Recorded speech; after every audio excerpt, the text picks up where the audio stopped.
बिस्मिल्लाहिर्रहमानिर्रहीम। अस्सलाम वालेकुम। अबरार शीत एक मरतबा फिर आपकी खिदमत में हाजिर है। मुख्तलिफ इस्तारे, तशबीहात, मुहावरे, टर्म्स यूज़ की जा रही हैं हमारे मुअज़्ज़ज़ जज साहिबान के ख़िलाफ़, और मैं हमेशा की तरह एक मरतबा फिर कहूँगा कि ये इंतहाई अफसोसनाक और तकलीफ़ दे पहलू और बात है।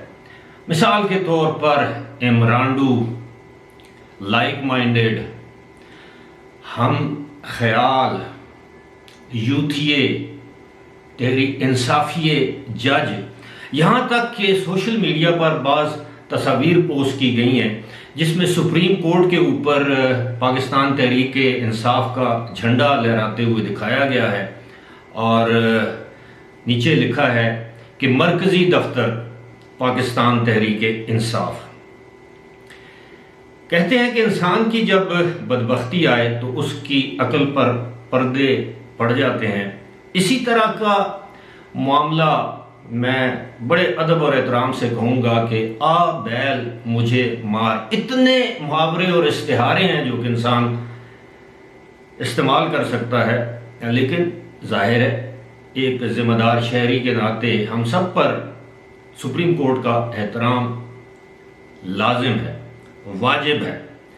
और लेकिन बात वही है कि एहतराम वो जो इंसान खुद करवाए। सुप्रीम कोर्ट का एहतराम ज़बरदस्ती नहीं हो सकता। सुप्रीम कोर्ट के इंसाफ पर मबनी फ़ैसले ही सुप्रीम कोर्ट के लिए एहतराम जो है वो पैदा कर सकते हैं, या एहतराम लोगों की निगाह में उनका एहतराम बरकरार रह सकता है। अब यहाँ तक बातें हो रही हैं कि मिट्टी पाओ, कम चलाओ, नवा पौधा लगाओ, पता नहीं क्या क्या, खंगी जाओ ते लंगी जाओ।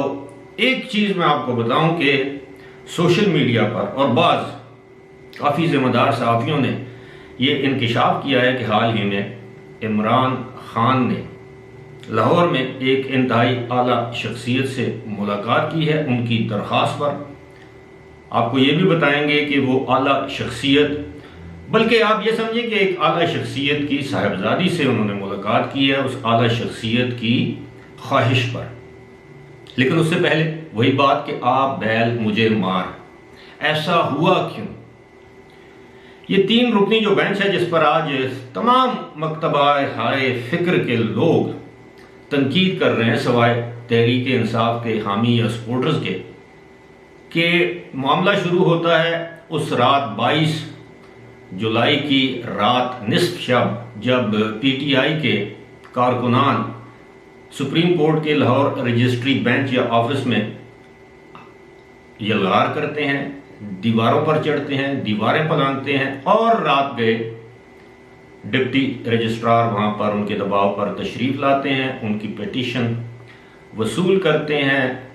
अलग सुबह इस्लामाबाद से एक मुअज़्ज़ज़ और फाजिल जज साहब जस्टिस जनाब मुनीब अख्तर को लाहौर रवाना किया जाता है, बावजूद इसके कि वहाँ पर जस्टिस मंसूर अली शाह जो सुप्रीम कोर्ट के जज हैं वो वहाँ पर मौजूद होते हैं। लेकिन बकौल शख्स से, बकौल हुकूमत, बकौल नून लीग, बकौल पीडीएम और बकौल बहुत से वकला, मकसूद ये था कि अपनी मर्जी का बेंच बनाया जाए, वही 3 रुकनी बेंच। लिहाजा वो 3 रुकनी बेंच तश्कील दिया गया और उसके बाद जो कुछ हुआ वो आपके सामने है। अब अंग्रेजी में कहते हैं कि damned if you do and damned if you don't. करो तो भी, मुहावरतन कह रहा हूं, मरो ना करो तो भी मरो, करो तो भी भुगतो, ना करो तो भी भुगतो। तो ये ऐसा भेड़ों का छत्ता है जिसमें हमारे मुअज़्ज़ज़ जज साहिबान ने हाथ डाल दिया है, पहली मरतबा नहीं। यहाँ तक कि सुप्रीम कोर्ट की रिपोर्टिंग करने वाले तजुर्बाकार सीनियर रिपोर्टर्स का ये दावा है कि गुज़श्ता 2 सालों में या 1.5 सालों में 50 में से 47 ऐसे मुकदमात हैं जिनमें मुबैना तौर पर जस्टिस एजाजुल एहसन मौजूद थे। जस्टिस एजाजुल एहसन फाजिल जज, ये वही जज साहब हैं जिन्हें पनामा केस में मॉनिटरिंग जज तैनात किया गया। वो जो एवन फील्ड और दूसरे जो मामलात थे उस पर मॉनिटरिंग जज इनको तैनात किया गया। फिर एक और केस था जो पनामा केस के अंदर ये मौजूद थे। फिर एक और केस था जिसमें मियां नवाज शरीफ को पार्टी की क़यादत से अलग करना था, उसमें ये शामिल थे। और हर वो केस जो मुस्लिम लीग नून के खिलाफ होता है, ये पीडीएम और नून लीग का इस्तदलाल है, ये उनका मौक़िफ़ है। उस बेंच में जस्टिस एजाजुल एहसन ज़रूर शामिल होते हैं, चाहे वो मुख्तलिफ प्रॉपर्टीज़ को रेगुलराइज या लीगलाइज करने का मामला हो। इस्लामाबाद के एक बहुत बड़े होटल जो अब अपार्टमेंट्स में तब्दील हो गया है, उसको रेगुलराइज या लीगलाइज करने का मामला हो, उसमें ये मुअज़्ज़ज़ फाजिल जज साहब मौजूद होते हैं। मैं हमेशा कहता हूँ, सारी दुनिया ये कहती है कि इंसाफ वो जो ना सिर्फ हो बल्कि होता हुआ नजर भी आए। अब अगर जिस तरह मैंने कल भी अपनी वीडियो में आपको पहले बता दिया था, जब अभी फैसला नहीं किया गया था पीडीएम की जानिब से कि वो इसमें फरीक बनेंगे, ये एक आम सी बात थी, एक आम फहम सी बात थी, कॉमन सेंस की बात थी कि वो ऐसा करेंगे। अब 3 रुकनी बेंच के बजाय, जिसको अब पता है क्या, इस्लामाबाद के रिपोर्टर्स, कल मैं देख रहा था, हमारे कोलीग हैं, दोस्त हैं, कयूम सिद्दीकी मेरे बहुत देरीना दोस्त हैं जो सुप्रीम कोर्ट की रिपोर्टिंग करते हैं, और उसका जो थंबनेल मैंने देखा तो उसमें लिखा हुआ था बेंच फिक्सिंग। मैच फिक्सिंग का तो हमने देखा था, यानी सुप्रीम कोर्ट बेंच फिक्सिंग।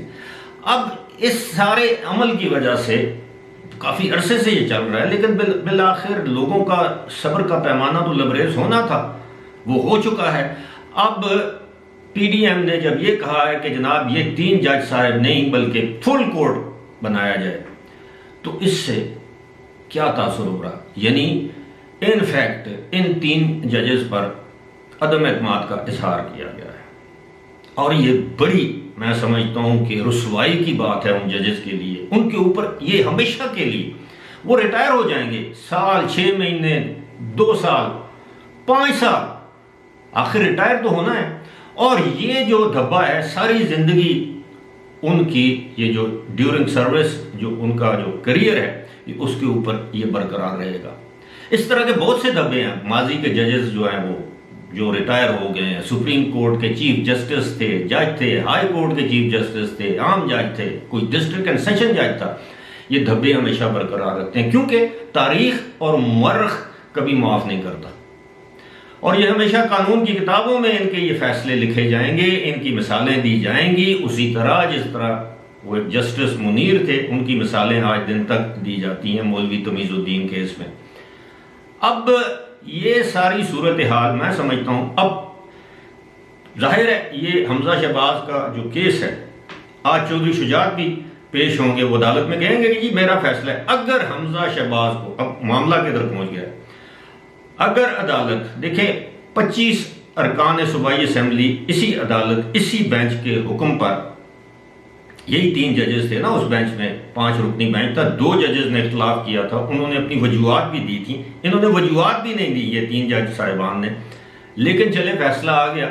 अब उस फैसले के मुताबिक ना सिर्फ उनको नाअहल करार दिया गया 25 मुनहरफ अरकान को, बल्कि उनका वोट भी काउंट नहीं हुआ। अब हमजा के केस में वोट भी काउंट करवाया जा रहा है और नाअहली भी नहीं हो रही।